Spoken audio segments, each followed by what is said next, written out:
Bonjour et bienvenue dans cette nouvelle vidéo sur l'astrologie prévisionnelle. Alors rappelez-vous, la précédente fois, on a commencé à aborder cette nouvelle série et on a vu quelles étaient les différentes techniques, enfin quand je dis les différentes techniques, les principales techniques, parce que je ne les ai pas toutes abordées, il y en a qui sont extrêmement compliquées et que je n'aborderai vraiment pas dans cette chaîne qui est plutôt consacrée aux gens qui débutent en astrologie. Et puis, il y en a que je connais peut-être pas non plus. Et puis, on a vu quelque chose d'important à savoir, c'est la différence entre prédiction et prévision, parce que c'est pas du tout la même chose. Et si vous ne faites pas la différence, eh bien, vous risquez d'être très, très déçu en faisant de l'astrologie prévisionnelle. À partir de cette vidéo, j'ai décidé de m'intéresser dans les vidéos gratuites, dans les vidéos YouTube, à une technique en particulier, cette technique qu'on développera tout au long, on va dire, des semaines où je vais parler d'astrologie prévisionnelle, c'est la technique des transits. Alors pourquoi cette technique? Déjà parce que c'est la plus connue, la plus utilisée, comme je vous disais, à l'heure actuelle, donc vous en entendrez parler vraiment partout, dans les vidéos, dans les blogs, dans les magazines, un petit peu partout. Et puis surtout, quand on débute, quand on n'a pas une culture astrologique très importante, c'est quand même la technique qui est la plus facile, la plus simple à mettre en œuvre. Alors, ce n'est pas une technique au rabais, c'est-à-dire que ça demandera quand même un petit peu d'effort à tout comprendre, mais je veux dire, la technique en elle-même est simplissime. Voilà. Et d'ailleurs, dès la fin de cette vidéo, vous saurez comment utiliser la technique parce que c'est, comme je vous dis, il n'y a aucune difficulté. Dans cette vidéo, ce qu'on verra justement, c'est eh bien, on reviendra sur comment fonctionnent les transits, pour que vous ayez bien compris. On l'a abordé précédemment dans la vidéo précédente, mais on y reviendra plus en détail et on ira plus loin. On verra quels sont les différents types de transits, parce que c'est important aussi de savoir qu'il n'y a pas qu'un type, et qu'est-ce qu'on peut attendre de chacun de ces types de transits. Et puis, à la fin de la vidéo, si vous restez jusqu'au bout, eh bien, vous saurez comment aller chercher les transits, et comment surtout les afficher par rapport à votre carte natale, parce qu'en fait, ce qui vous intéresse, c'est de savoir par rapport à vous, qu'est-ce que ça va donner dans votre vie. C'est ça les prévisions, c'est les prévisions pour vous. Donc, restez bien jusqu'au bout si ça vous intéresse. En attendant, pour ceux qui souhaiteraient faire leurs prévisions, les prévisions de l'année prochaine, tout de suite maintenant, et qui ne veulent pas attendre plusieurs semaines, les semaines pendant lesquelles je vais parler des transits, j'ai mis en ligne une autre technique, la deuxième technique que je mets à votre disposition, c'est la technique de la révolution solaire. Donc la révolution solaire, c'est ce qui permet de savoir qu'est-ce qui va se passer dans votre année, c'est-à-dire quels sont les événements auxquels vous serez confrontés, quelles sont les difficultés que vous allez avoir à traiter, on va dire, à affronter, et puis quels sont les moyens que vous aurez à votre disposition pour y arriver. Donc, si ça vous intéresse, j'ai mis en ligne une méthode pour que vous arriviez à faire votre propre révolution solaire vous-même. Bien sûr, c'est le but, que vous y arrivez vous-même. Et puis, j'ai étudié cette technique de façon à ce qu'elle soit réalisable et abordable, facilement interprétable par des gens, encore une fois, qui débutent et qui n'ont peu, voire pas du tout de culture astrologique. Parce que le principe, c'est vraiment de mettre tout ça à la portée. Je vais faire une comparaison avec quelqu'un qui apprend le piano, un enfant qui apprend le piano. Non, si il commence quand il apprend le piano à faire de la théorie, des gammes, de la théorie, des gammes, de la théorie, des gammes et jamais jouer de morceaux, en 6 mois il a abandonné. Forcément, c'est pas intéressant. Eh bien, si par contre vous avez un prof de piano qui vous permet, qui vous trouve un petit morceau, qui ne demande pas beaucoup de théorie, qui ne demande pas beaucoup de pratique, et à ce moment-là, eh bien, les enfants vont avoir le plaisir, on va dire, de réaliser quelque chose par eux-mêmes, et puis ça sera beaucoup plus intéressant. Alors c'est ce que j'ai voulu faire avec cette technique de révolution solaire. Attention, ce n'est pas une technique au rabais, c'est-à-dire que vous aurez de vraies prévisions pour votre prochaine année, des prévisions qui se réaliseront en plus, donc c'est quand même le but. Mais la technique en elle-même, la façon de pratiquer, je l'ai extrêmement simplifiée pour que ce soit abordable. Donc, dans cette méthode, vous avez bien sûr la méthode, alors c'est une méthode en 16 étapes, donc il y a quand même pas mal de choses à voir. Vous avez aussi 14 fiches PDF avec tout ce qu'il faut savoir pour pouvoir interpréter. C'est-à-dire que vous n'avez pas besoin d'aller chercher à droite, à gauche, d'apprendre un tas de choses. D'ailleurs, vous n'avez rien à apprendre. Il vous suffit de piocher dans les PDF pour avoir les interprétations de telle ou telle planète sur tel ou tel point. Vous avez aussi la méthode pour aller récupérer votre carte de révolution solaire sur un site. Vous avez un tableau récapitulatif parce que quand vous aurez récupéré cette carte de révolution solaire sur le site, vous en aurez 4 pages. Donc, quelles informations je dois prendre là-dedans? Vous avez un tableau récapitulatif qui vous permet de savoir quelles informations vous allez devoir aller piocher. Et puis, même si vous avez la méthode, le tableau récapitulatif, les informations, les éléments d'interprétation, comme je sais que je m'adresse à des gens qui n'ont pas l'habitude, ce que j'ai fait, j'ai aussi proposé dans cette méthode 5 cartes, avec bien sûr 5 interprétations que je fais en vidéo et je les fais pas à pas, je pars de zéro et j'arrive jusqu'à la synthèse de l'interprétation avec uniquement les éléments qui sont dans la méthode, bien sûr, parce que sinon ça n'a pas d'intérêt. Donc pas à pas, c'est comme si je vous prenais la main et je vous emmène petit à petit, pour aller jusqu'au bout de l'interprétation. Donc il n'y en a pas une, il n'y en a pas deux, il y en a 5 pour que vous puissiez prendre l'habitude. Alors en principe, j'ai déjà testé. La première, c'est pas évident. La deuxième, on est plus à l'aise. À la troisième, en principe, vous devriez arriver à comprendre et à faire vous-même votre propre interprétation. J'ai quand même prévu 5 cartes avec 5 exemples parce que je me suis dit comme ça, pour ceux qui ont un peu plus de mal à comprendre, eh bien vous avez vraiment le temps qu'il vous faut pour comprendre. Donc si ça vous intéresse, là vous pourrez tout de suite rapidement pouvoir faire vos propres interprétations sans attendre plusieurs semaines. Donc si ça vous intéresse, c'est le premier lien dans la description. Sinon on revient à nos transits. Alors les transits, comme je vous disais tout à l'heure, on va commencer par revoir un petit peu le fonctionnement principal des transits. Et pour revoir ce fonctionnement, on va voir quelle est la définition exacte des transits. Parce que quand on commence par la base. Donc la définition des transits, c'est le passage, parce qu'un transit, je vous rappelle, c'est le passage. Donc c'est le passage d'une planète sur le degré de longitude écliptique où était déjà une autre planète précédemment ou un autre point du thème. Alors, je ne vais pas dans cette vidéo rentrer sur l'écliptique et ce vocabulaire, on va dire, parce que tout simplement, vous n'en avez rien à faire, ça ne vous intéressera pas. Pourquoi ? Parce que, eh bien, à l'heure actuelle, il y a tout simplement des logiciels. Moi, quand j'ai commencé l'astrologie, alors les logiciels n'existaient pas, les ordinateurs pour tout le monde n'existaient même pas. Bon, c'était une autre époque, on va dire, c'était un petit peu la préhistoire. Hein. D'ailleurs, le téléphone portable, tout ça, je crois qu'il n'y avait même pas la carte bleue quand j'étais jeune, pour vous dire. Hein. On était vraiment dans la préhistoire. Donc tout ça n'existait pas et quand vous vouliez faire un thème, interpréter un thème, la première des choses c'était de monter le thème. Donc pour ça, je me souviens, j'avais les éphémérides, j'avais la table des maisons, j'avais tout un tas de bouquins qui nous permettaient de monter un thème. Alors c'était très long, c'était fastidieux, c'était précis, mais encore une fois, voilà. Donc il fallait quand même connaître tout ce vocabulaire parce que c'était obligatoire si vous vouliez y arriver. À l'heure actuelle, on s'en fiche, hein, pour être poli, parce que vous allez sur un site, vous rentrez vos données et votre thème vous sort. Mais ce qui est important, et pourquoi je vous ai donné cette définition, parce que vous allez me dire, si on s'en fiche, pourquoi tu nous l'as dit ? Tout simplement parce qu'il y a un point très important et sur lequel j'insiste lourdement, mais alors très très lourdement et sur lequel je reviendrai à chaque fois, c'est sur la position qu'occupait déjà une planète ou un autre point du thème de naissance. C'est-à-dire, ce qu'il faut bien savoir, c'est que quand on parle des transits, il y a toujours un point, un rapport avec le thème de naissance. C'est-à-dire que les transits vont vous parler d'événements qui vont vous arriver, mais ils ne parleront que de choses qui ont été prévues dans votre thème de naissance. Il ne peut rien se produire dans votre vie qui n'ait pas préalablement été prévu dans le thème de naissance. C'est-à-dire que même si on a l'impression qu'il y a des événements comme ça qui nous arrivent de nulle part, qui nous tombent sur la tête, peut-être que les événements arrivent comme ça, mais ils ne peuvent arriver que si ça a d'abord été prévu.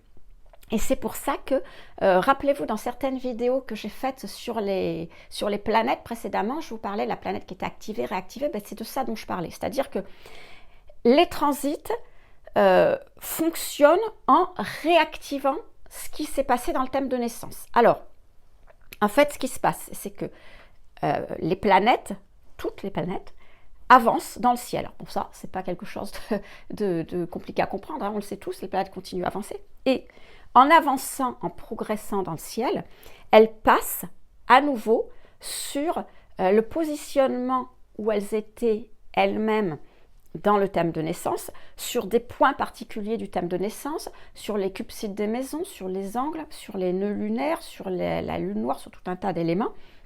Et donc en passant sur ces éléments, ces passages vont donc générer, on va dire, des événements extérieurs qui après vont ou pas entraîner des réactions de votre part. Alors j'en reviens pour que vous compreniez bien ce que c'est une prévision astrologique et surtout une prévision par les transits, la prévision, enfin, comment dire, j'avais pris comme exemple la prévision météorologique la précédente fois. C'est-à-dire, par exemple, quand vous avez Evelyne Delia à la télé le dimanche soir qui vous annonce qu'il va pleuvoir, ok, elle vous annonce qu'il va pleuvoir. Bon, mais en aucun cas, elle vous annonce que vous serez mouillé. Pourquoi? Parce que Evelyne Delia, elle ne sait pas si Madame Michu ou Monsieur Untel va utiliser un parapluie ou pas, s'il va tenir compte de ce qu'elle a dit et s'il va sortir avec son parapluie, ou s'il ne va pas tenir compte, il va sortir sans parapluie. Donc, les transits, c'est pareil, ça vous indique ce qui va se passer, la pluie. En aucun cas, le transit vous indiquera ce que vous allez faire, comment vous allez réagir, si vous allez prendre vos précautions, tenir compte du transit ou pas. Et donc, les conséquences de ces événements, l'impact qu'ils auront dans votre vie, vont dépendre de vous, vont dépendre des réactions que vous aurez par rapport à ces événements, donc plus ou moins forts, et puis vont dépendre aussi s'ils ils sont en rapport avec quelque chose qui était inscrit, quelque chose d'important dans votre tableau de naissance ou pas. Donc vous voyez, tous ces éléments-là vont faire que le même transit qui va passer dans le même signe pour tout le monde aura un effet plus ou moins différent en fonction du rapport avec le thème de naissance. Et c'est pour ça qu'à la fin de cette vidéo, on verra comment éditer, je ne sais pas comment le dire, éditer vos propres transits. Alors, maintenant qu'on a rappelé ce que c'était les transits et le rapport avec les événements qui peuvent se présenter, qui vont se présenter dans votre vie, on va voir quels sont les différents types de transits. Alors, principalement, il y a déjà les différences entre les transits qui sont en signe et les transits qui sont en maison. Il faut savoir que quand une planète passe dans un signe, les dates où elle entre dans le signe et les dates où elle sort d'un signe sont communes à tout le monde. C'est-à-dire, si vous avez, je crois que c'est en 2018, Uranus est entré en Taureau, ouais, 2018 ou 2017, j'ai un petit doute maintenant. Uranus est entré en Taureau, il est entré dans le signe du Taureau pour tout le monde, c'est-à-dire que nous avons tous, pour l'instant, Uranus en Taureau. Et je crois qu'il reste, donc c'est 7 ans, ça fait jusqu'en 2024 ou 2025, il me semble. Donc, jusqu'à cette date, pour tout le monde, Uranus sera en Taureau. Ce qui fait que, bien évidemment, ce sont, vous imaginez bien, des prévisions qui sont beaucoup plus généralistes, les prévisions des transits en signe, puisqu'ils s'intéressent à tout le monde. Alors que les transits en maison, si vous voulez savoir où se trouve une maison, il ne suffit pas de connaître votre date de naissance. Il va falloir aussi connaître votre heure et votre lieu de naissance. Ce qui veut dire que les transits en maison seront plus individualistes, plus personnalisés, parce qu'il y aura moins de personnes qui auront la même planète dans la même maison en même temps. Et c'est pour ça aussi, vous comprenez maintenant que quand vous voyez des vidéos, des articles, des blogs sur une planète en transit, c'est alors je ne dis pas à 100%, parce que c'est jamais 100%, mais à 99,99999%, donc pratiquement tout le temps, un transit en signe. Vous entendez parler des planètes en Taureau, de Mercure en je ne sais pas quoi, en quoi il est maintenant, je ne me suis pas renseignée avant, enfin des planètes en Bélier, en n'importe quel signe, mais ce sont les planètes en signe, parce que les astrologues qui font ça s'intéressent à une grande partie de la population, ils veulent que leur audience soit la plus grande possible, et donc ils parlent des transits en signe et pas en maison. Alors, il faut savoir aussi que les transits en signe vont représenter plutôt, comment je pourrais dire ça, des changements intérieurs, on va dire, des espèces de prise de conscience, c'est-à-dire qu'ils vont représenter les désirs, les pulsions, les envies, tout ce qui est à l'intérieur de nous, tout ce qu'on ressent. Alors que les transits en maison vont représenter des événements extérieurs, c'est-à-dire ces événements et surtout, ce que je vous disais, l'impact qu'ils vont avoir dans votre vie. C'est la grande différence entre les transits en signe et les transits en maison. Donc si vous voulez savoir, vous, qu'est-ce qui va vous arriver, quels sont les événements majeurs qui vont arriver dans votre vie et dans quel domaine, effectivement, c'est les maisons qui vous intéressent et c'est pour ça qu'il va falloir éditer votre propre carte. Dans la méthode de révolution solaire, dont je vous parlais tout à l'heure, c'est la même chose, c'est-à-dire que je vous parle d'événements extérieurs. Vous allez savoir quels sont les événements extérieurs et importants qui vont arriver dans votre vie. Voilà. Alors, ensuite, il y a une autre distinction dans les transits. Donc, il y a les transits en signe, les transits en maison. Il y a une deuxième distinction, c'est les transits dans les planètes personnelles. Alors je vous rappelle, les planètes personnelles, c'est le Soleil, la Lune, Mercure, Mars et Vénus, ces 5 planètes-là. Et les transits dans les planètes collectives. Planètes collectives, bah, c'est forcément les autres, donc Jupiter, Saturne, Neptune, Uranus, Pluton. Je les ai mises dans le désordre, mais c'est pas grave. Donc, alors à quoi c'est dû? Bah, vous vous en doutez, c'est dû au fait que les planètes, en fait, se trouvent transitent, c'est le cas de le dire, à des vitesses différentes. C'est-à-dire que les planètes, les transits, alors je vais le redire, les planètes personnelles sont des planètes qui sont beaucoup plus rapides. En général, elles se déplacent, on va dire, de quelques jours à quelques semaines.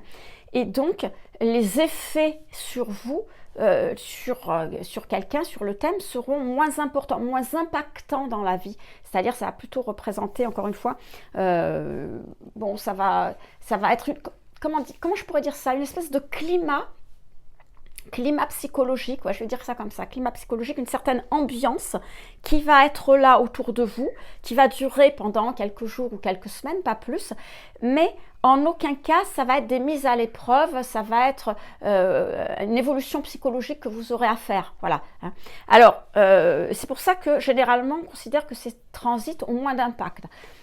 Encore que, je voudrais faire quand même une petite précision. Si on prend par exemple, alors je vais prendre Mars, parce que Mars, on en parle souvent beaucoup et on dit que Mars se trouve, quand il transite dans notre thème, Mars va représenter un petit peu nos pulsions, nos impulsions. Comment on va agir de manière rapide, de manière énergique, on peut se mettre en colère, tout ce genre de choses. Bon, alors évidemment, ça dépendra du signe dans lequel il se trouve. Si Mars se trouve en Bélier à ce moment-là dans votre thème, ça va être beaucoup plus, ça va pulser. Hein. S'il se trouve en Taureau, bon, Taureau va un petit peu calmer le jeu, ça sera beaucoup plus simple.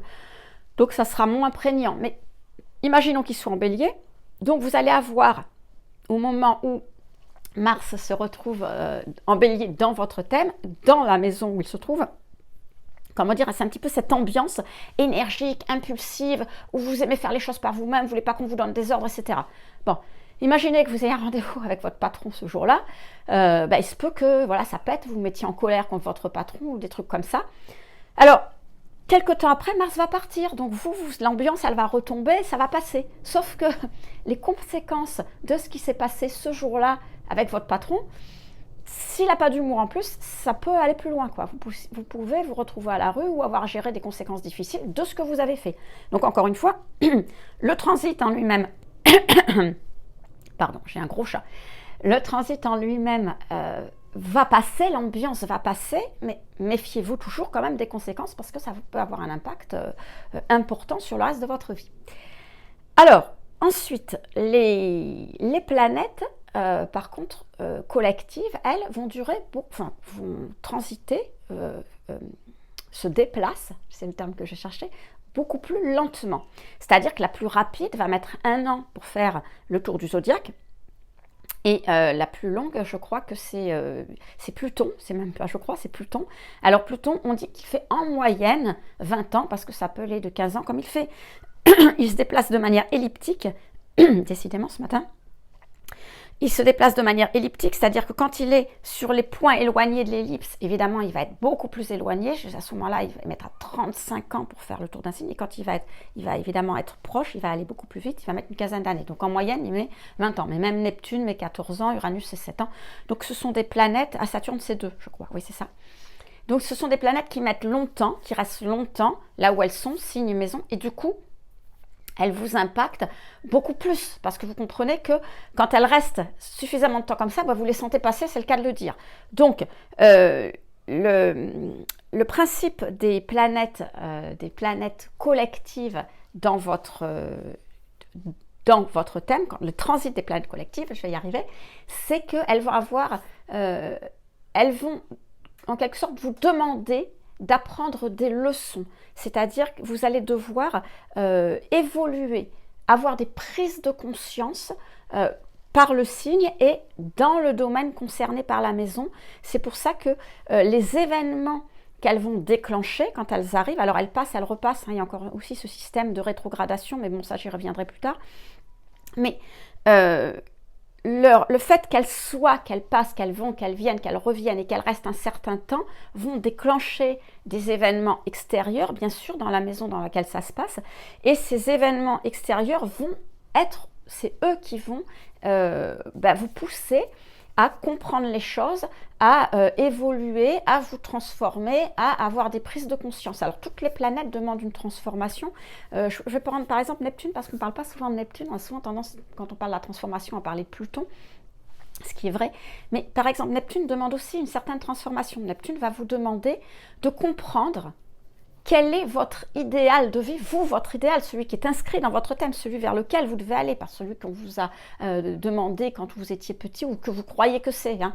Non, votre vrai idéal. Donc, quand Neptune arrive à ce moment-là, il vous demande d'aller vers cet idéal.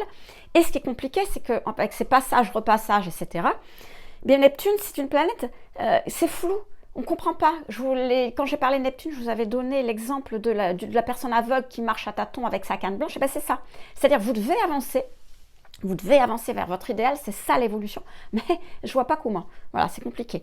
Donc, eh bien, il faut en général 14 ans pour y arriver. Alors, est-ce que à chaque fois que Neptune... Alors déjà, 14 ans, ça veut dire qu'il ne va pas transiter dans toutes les maisons pareil, heureusement pour vous. Et puis, il faut savoir aussi que quand on a fait une évolution, si elle est faite, si on s'est mis sur le chemin, et à moins qu'on en change, mais en principe, quand on y va, on n'a pas recommencé. Hein. Ça, c'est le bon côté aussi, c'est que les prises de conscience... Bon, on n'aura pas à les refaire toutes les 5 matins parce que sinon, ça sera compliqué. Alors, on a vu donc, ce que c'était le mode de fonctionnement d'un transit. On a vu les différents types de transit, donc en signe, en maison et en planète rapide et planète lente. Enfin, planète personnelle et planète collective. Il nous reste à voir maintenant la dernière partie, comment vous allez pouvoir éditer vos propres transits. Alors, je n'ai pas fait de capture d'écran parce que c'est extrêmement simple comment vous allez faire. Par contre, je vais passer un petit peu de temps à vous expliquer parce qu'il faut que vous compreniez bien comment ça se passe. Hein. Alors, la première étape, c'est que vous alliez sur le site d'Astrothème. Alors, je le dis, je le redis, je le redirai à chaque fois, je n'ai absolument aucun intérêt à vous faire aller sur le site Astrothème, je n'ai pas d'action dans la société Astrothème. Simplement, quand j'ai commencé à utiliser les thèmes qui se faisaient, parce que je trouvais que c'est quand même beaucoup plus facile que les monter à la main, à utiliser les sites, eh bien j'ai trouvé que j'ai pris l'habitude de l'utiliser. Il est très simple, en plus il est gratuit, et pour l'usage qu'on en a quand on débute, c'est largement, mais largement suffisant pour les éléments qu'on y trouve. C'est pas la peine d'aller payer un site pour l'usage que vous en aurez justement. Maintenant, si vous avez un autre site préféré que vous voulez utiliser, il n'y a aucun souci avec ça. En principe, ils utilisent tous à peu près les mêmes techniques. Donc avec ce que je vais vous dire, vous devriez vous y retrouver quand même. Alors, vous allez sur le site d'Astrothème et sur votre droite, alors je ne me trompe pas parce que je crois que vous êtes en face, donc droite c'est ici, vous avez toutes les possibilités, tous les éléments sur lesquels vous allez pouvoir aller. Donc, vous allez cliquer sur transit et éphéméride, c'est ce qui nous intéresse. Donc vous cliquez sur transit et éphéméride, c'est un petit peu dans le haut en fait, et vous retrouvez avec la carte des transits, mais des transits mondiaux. Vous voyez que c'est rapide, hein, il n'y a qu'une seule manip à faire. Sauf que vous, ce que vous voulez, c'est les transits pour votre carte à vous. Donc cette fois-ci sur la droite, vous allez avoir, je crois que c'est notification que ça s'appelle, l'encadré, ça s'appelle notification. Et en dessous, vous allez avoir les options paramétrables, ou les options de paramètres que vous pouvez modifier. Donc, ce que vous allez pouvoir modifier, c'est d'abord la date et l'heure, parce que vous avez, je ne sais pas quelle heure, l'heure du moment, je suppose, où vous êtes allé sur le site, vous avez demandé les éphémérides, les transits. Et puis, le lieu, c'est Paris, je crois, d'office, c'est mis à Paris.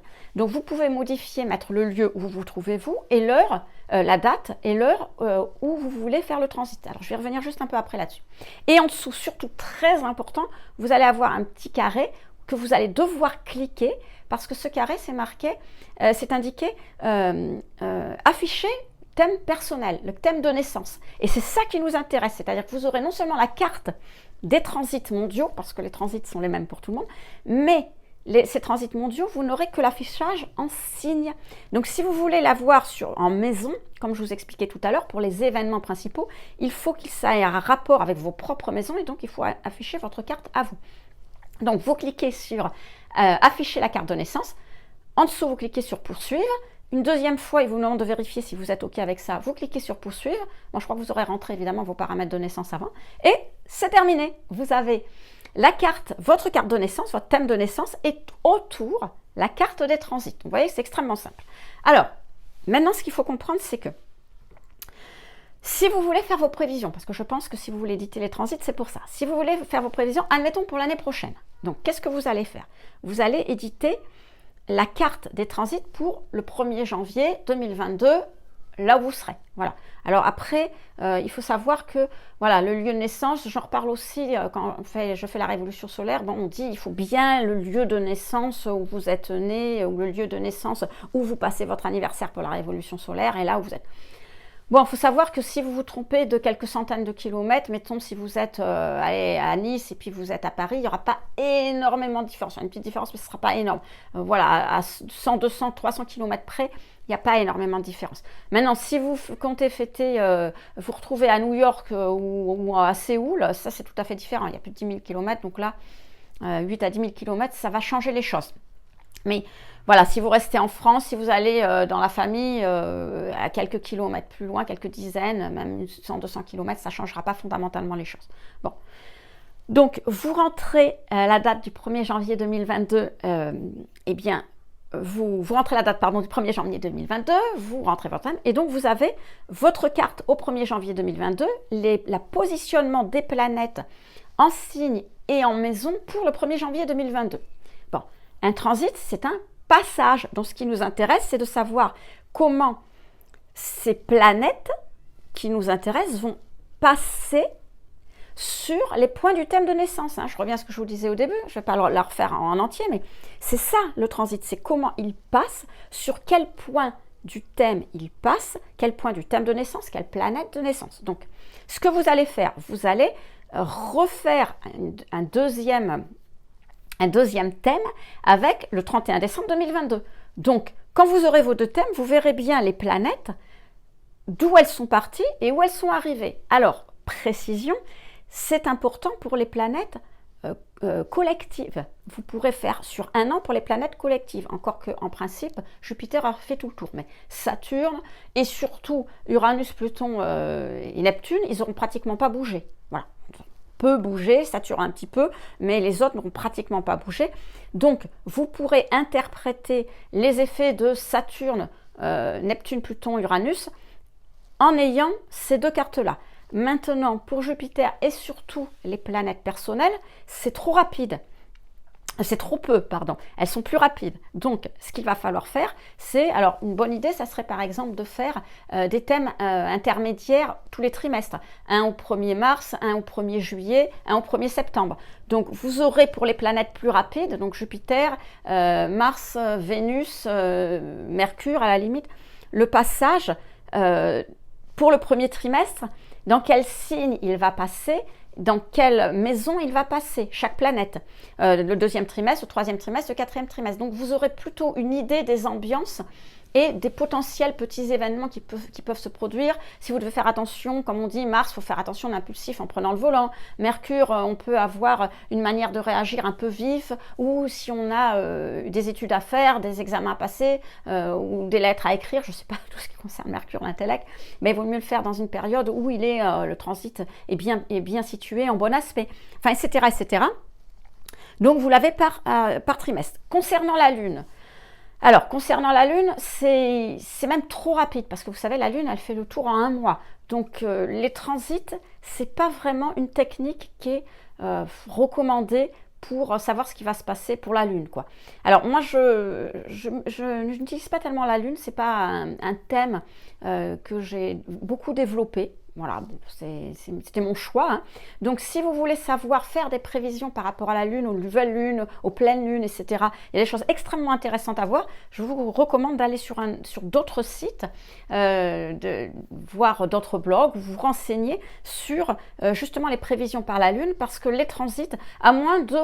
vous comprenez, la Lune change de signe à peu près tous les 2 jours, 2-3 jours. Donc ça va très très vite. Il faudrait que vous fassiez, pour avoir des prévisions intéressantes, à minima, vous fassiez toutes les semaines. Alors ça vous amène beaucoup de cartes. beaucoup de complications. Donc je ne sais pas si c'est vraiment adapté. Mais pour les autres planètes, voilà, vous pouvez faire ça. Et ça vous permet donc de savoir ce qui va se passer, non seulement pour votre année, et puis les événements majeurs de l'année avec les planètes collectives, et un peu plus mineurs, un petit peu les ambiances avec les planètes plus personnelles. Donc après, pour tout ce qui va être de l'interprétation, je vous invite à regarder la suite des vidéos. Donc les planètes en signe, qu'est-ce que ça veut dire? Les planètes en maison, qu'est-ce que ça veut dire? Et on verra ça au fur et à mesure des semaines qui suivent. Donc si ça vous intéresse, je vous dis à très vite.